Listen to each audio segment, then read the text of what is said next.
আমা কুতিবা আলাল্লাযীনা মিন ক্বাবলিকুম লাআল্লাকুম তাত্তাকুন।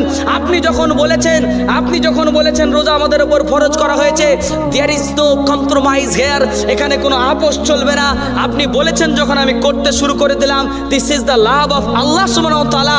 আল্লাহ রাসূল বলেছেন, মান আহাব্বা সুন্নতি, আমার সুন্নত যারা ভালোবাসে, টুপি রাখা নবীর সুন্নত, দাড়ি রাখা নবীর সুন্নত। আল্লাহর নবী যখন দাড়ি রেখে নবী ভালোবেসেছেন দাড়ি রাখাটাকে, উম্মতের আর দ্বিতীয় কোনো প্রশ্ন থাকবে না। উম্মত বলবে, ইয়া রাসূল আল্লাহ, if you love the beard, আপনি যখন দাড়ি ভালোবাসেন, so I love the beard, আমিও দাড়ি ভালোবাসি ইয়া রাসূল আল্লাহ। আপনি যখন টুপি দিতে ভালোবাসেন, আমিও ভালোবাসি। এইটার নাম হচ্ছে নবীকে অনুকরণ করা।